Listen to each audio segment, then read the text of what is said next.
Argentina team കേരളത്തിൽ എത്തില്ലെന്ന് പറഞ്ഞിട്ടില്ല, നിശ്ചയിച്ച സമയത്ത് തന്നെ എത്തുമെന്നുള്ളതാണ് പ്രതീക്ഷ എന്നാണ് കായിക മന്ത്രി ഇപ്പോൾ പറയുന്നത്. കായികമന്ത്രി ഇപ്പോൾ സംസാരിക്കുന്നുണ്ട്. അഭിമാനല്ലേ, അപ്പോൾ അങ്ങനെ ആലോചിക്കാം, അതിന് കുഴപ്പമൊന്നും. അത്തരം കാര്യങ്ങളൊന്നും ഇതിനെ ബാധിക്കുന്നില്ല. എന്തായാലും മറ്റാശയങ്ങളൊന്നും വേണ്ട. ഞാനതാണ്ട് രാവിലെ ഉപയോഗിച്ചില്ലെങ്കിലും നമുക്ക് ഉപയോഗിക്കാൻ കഴിയും. നമ്മൾ ആഗ്രഹിക്കുന്ന ഏറ്റവും കൂടുതൽ കാണികളെ ഉൾക്കൊള്ളുക എന്നതാണ്. കാരണം കേരളത്തെ സംബന്ധിച്ചിടത്തോളം അത്രയും കാണികൾ ഉൾക്കൊള്ളുന്ന മറ്റൊരു സ്റ്റേഡിയം ഇല്ല. അതുകൊണ്ട് നമുക്ക് ഗ്രീൻഫീൽഡ് സ്റ്റേഡിയത്തിൽ കളി വെച്ചാൽ കൂടുതൽ ആളുകളെ ഉൾക്കൊള്ളാൻ കഴിയും. എല്ലാ അന്താരാഷ്ട്ര സൗകര്യങ്ങളും ഉള്ളൊരു സ്റ്റേഡിയമാണ്. മറ്റൊന്ന് കൊച്ചി ജവഹർലാൽ നെഹ്റു സ്റ്റേഡിയമാണ്.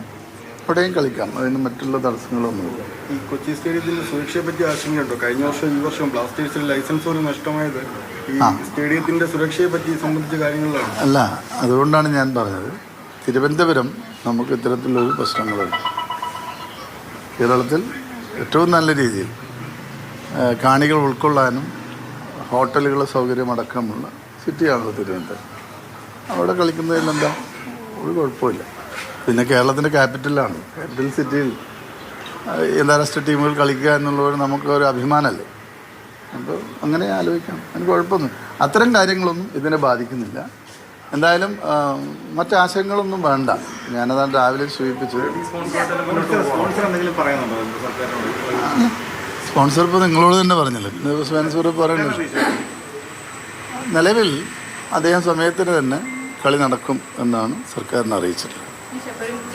ഏതാണ്ട് 5 മാസത്തെ സമയം മാത്രമേ ബാക്കിയുള്ളൂ. അപ്പോൾ അവർ മുന്നോട്ട് വരുന്ന പലതരത്തിലും ക്രൈറ്റീരിയ ഉണ്ട്. അവരുടെ താമസ സൗകര്യമാണെങ്കിലും സ്റ്റേഡിയത്തിൻ്റെ സൗകര്യങ്ങളാണെങ്കിലും സുരക്ഷാ സംവിധാനങ്ങളാണെങ്കിലും അതൊക്കെ തന്നെയുണ്ട്. അപ്പോൾ തീയതി ലഭിച്ച ശേഷം ഇനി ഇത്തരം സംവിധാനങ്ങളൊക്കെ ഒരുക്കുന്നതിനുള്ള സമയം ഉണ്ടാകുമെന്ന് തന്നെയാണോ കരുതുന്നത്? ഇതൊന്നും പുതിയതായിട്ട് ഉണ്ടാക്കേണ്ടതല്ലോ. ഇതെല്ലാം ഇപ്പോൾ ഹോട്ടലുകൾ നമ്മുടെ നാട്ടിലുള്ളതല്ലേ. എത്ര ഹോട്ടലുകളുണ്ട്? തിരുവനന്തപുരത്ത് 1000 മുറി വരെ നമുക്ക് ഉപയോഗിക്കാൻ എന്താ പ്രശ്നമുള്ളത്? നമുക്ക് ആകെ വേണ്ടത് 102 ടീമുകൾക്കായി മാക്സിമം 125 മുറികളാണ് വേണ്ടത്, ഒരു ഒഫീഷ്യൽസ് അടക്കം. അതിന് എവിടെയാണ് സൗകര്യക്കുറവ്? കോഴിക്കോട് വരെ ചെയ്യാൻ പറ്റും. അപ്പം അത്തരം കാര്യങ്ങളൊന്നുമില്ല. നമ്മൾ നോക്കുന്നുണ്ട്. സൗദി അറേബ്യ അടക്കമുള്ള ടീമുകൾ നമ്മൾ ശ്രമിച്ചുകൊണ്ടിരിക്കുകയാണ്. ഏതെങ്കിലും ഒരു ഇംഗ്ലീഷ് ടീമായിരിക്കാനാണ് സാധ്യത, ഏഷ്യൻ ടീം ആയിരിക്കാൻ സാധ്യതയില്ല. 50 റാങ്കിങ്ങിലുള്ള ഒരു ടീമെന്നാണ് നമ്മൾ കരാറുമായി ബന്ധപ്പെട്ട് പറഞ്ഞിട്ടുള്ളത്.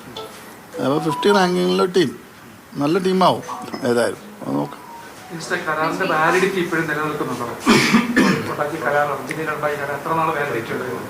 അത് വാലിഡിറ്റി അവർ വരുന്നവരെയാണല്ലോ, ഒരു കരാർ എന്നുള്ള അവർ വരുന്നവരെ. അതിന് മുമ്പ് ഈ നമ്മുടെ സ്ഥലങ്ങളിൽ പോലെയല്ല ഇംഗ്ലീഷ് ടീമുകളൊക്കെ തന്നെ ഒരു കൃത്യമായി പണം ഇതൊക്കെ ഒരു മാനദണ്ഡമാണ്. അപ്പം അത് പ്രകാരം അവർ വരുന്നതിന് മുമ്പ് അവർ പണം അടച്ചു തീർത്താൽ മതി. സ്പോൺസർ അങ്ങനെ അടക്കാൻ തയ്യാറാണ്. പിന്നെ മറ്റൊന്നും നമുക്ക് അതിൽ ആലോചിക്കേണ്ട ആവശ്യമൊന്നുമില്ല.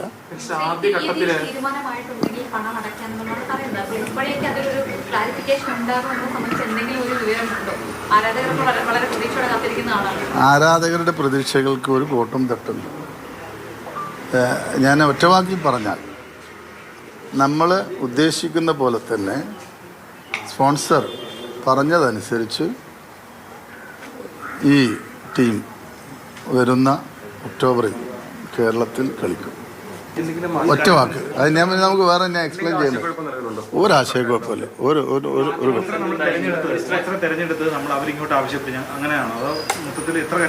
അല്ല, ഇതൊക്കെ നമ്മൾ പറഞ്ഞല്ലോ. നമുക്ക് ഇത്തരം ഇതൊന്നും ഒരു സ്പോർട്സ്മാൻ സ്പിരിറ്റിലുള്ള കാര്യമല്ല. ഉദ്ദേശിച്ച കാര്യങ്ങൾ എന്ന് പറയുന്നത് എന്തൊക്കെയാണ്? ഉദ്ദേശിച്ച കാര്യങ്ങൾ നടന്നാൽ അർജന്റീനൻ ടീം ഇവിടെ കളിക്കുന്നു. അല്ല, ഈ പേയ്മെന്റ് അവിടെ എത്തിയാൽ അതാണ് ഉദ്ദേശിച്ച കാര്യം. അവരിവിടെ വരും. അതായത് ഒരു കാര്യം കൂടെ, അതായത് ഈ കരാറിന്റെ ആദ്യ ഗഡുവായിട്ടുള്ള 60 കോടി രൂപ കൊടുക്കണമെന്ന് കരാർ അത് കഴിഞ്ഞിട്ട് ഇപ്പം നോക്കൂ. അവിടെ ഞാൻ ആദ്യമേ പറഞ്ഞല്ലോ, ഗവൺമെന്റും അർജന്റീനൻ ടീമും നല്ല രീതിയിൽ സൗഹാർദ്ദത്തിലാണ്. കേരളത്തിൽ അവർ വരിക, അവർ കളിക്കുക എന്നുള്ളത് പിന്നെ ഗവൺമെൻറ്റിനെ സംബന്ധിച്ചിടത്തോളം ഫുട്ബോൾ പ്രേമികളെ സംബന്ധിച്ച് ആഗ്രഹിക്കുന്നതാണ്. അതോടൊപ്പം തന്നെ അർജന്റീന ടീമും ആഗ്രഹിക്കുന്നത് കേരളത്തിൽ കളിക്കുക എന്നുള്ളതാണ്. അപ്പോൾ അവിടെ മറ്റൊരു ചെറിയ പ്രശ്നങ്ങളുണ്ടെങ്കിലും അത് പരിഹരിച്ച് പോകാവുന്നേ ഉള്ളൂ. ഇന്നും ഞാൻ സംസാരിച്ചിരുന്നു. മറ്റു തടസ്സങ്ങളൊന്നുമില്ല. ഈ പണം അവിടെ എത്തിക്കഴിഞ്ഞാൽ അവർ എത്തും. നേരിട്ട് തന്നെ അർജന്റീനിയൻ ടീം മാനേജ്മെൻറ്റ് കേരളത്തിലെത്തി അവർ തന്നെ വാർത്താസമ്മേളനം. അല്ല, അത് പറഞ്ഞല്ലോ, അവർ പണം അടക്കുമെന്ന് പറഞ്ഞല്ലോ സ്പോൺസർ. അപ്പോൾ പിന്നെ അത് നമ്മൾ ഇപ്പോൾ നിലവിൽ ഇപ്പോൾ നിങ്ങൾ പത്രസമ്മേളനം നടത്തിയതിന് ശേഷം, നിങ്ങൾ എന്നോട് ചോദിച്ചതിന് ശേഷം ഞാനൊന്ന് കൺഫേം ചെയ്തപ്പോൾ മറ്റു തടസ്സങ്ങളൊന്നും ഇല്ല എന്നാണ് അറിയാൻ കഴിഞ്ഞു. ഇന്റർനാഷണൽ ബ്രേക്ക് നടന്നില്ലെങ്കിൽ അടുത്ത ഇന്റർനാഷണൽ ബ്രേക്കിലെങ്കിലും നടക്കുമോ? അല്ല, ഈ ഇന്റർനാഷണൽ നടക്കട്ടെ, എന്നിട്ടല്ലേ അടുത്തത്. ക്രിക്കറ്റ് സ്റ്റേഡിയത്തിൽ കളി നടത്താൻ അല്ല, അടുത്ത് അല്ല, അതൊക്കെ നോക്കുക, സർക്കാരിൻ്റെ സ്റ്റേഡിയല്ലേ.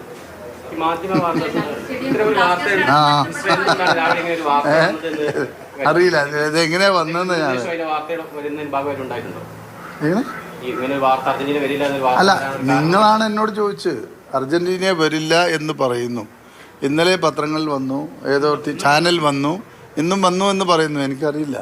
നിങ്ങൾ ചോദിച്ചപ്പോഴാണ് ഞാനും കൺഫ്യൂഷനായത്. അപ്പോൾ പണം അടക്കുന്ന കാര്യത്തിൽ ചെറിയ താമസം നേരിട്ട് എന്ന് പറയുന്നു. ഏയ് ഉണ്ടോ? ഇല്ല.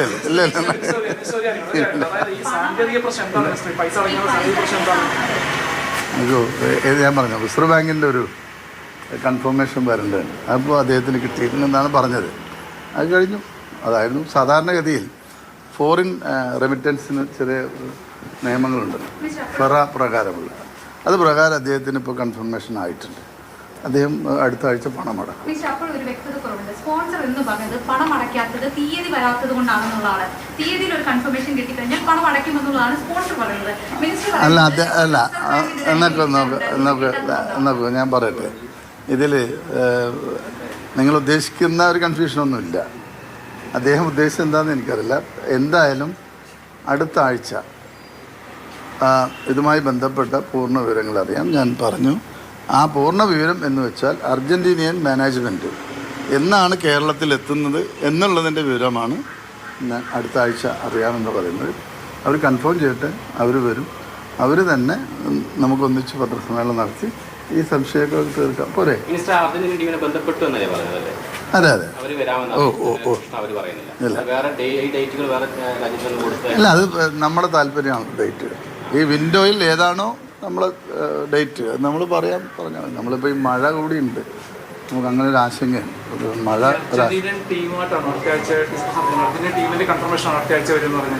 ഞാൻ അർജന്റീന ടീമിനെ ഇന്നും വിളിച്ചിരുന്നല്ലോ. ഞങ്ങൾ കണ്ടതിന് ശേഷം വിളിച്ചിരുന്നു. വേറെ മറ്റു കുഴപ്പങ്ങളൊന്നും അല്ല. അവർ പണം അടച്ചു കഴിഞ്ഞാൽ അവർ തന്നെ നേരിട്ട് വരും.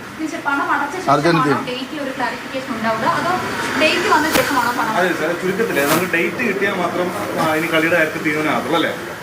ഇത് രണ്ടും ഇല്ല.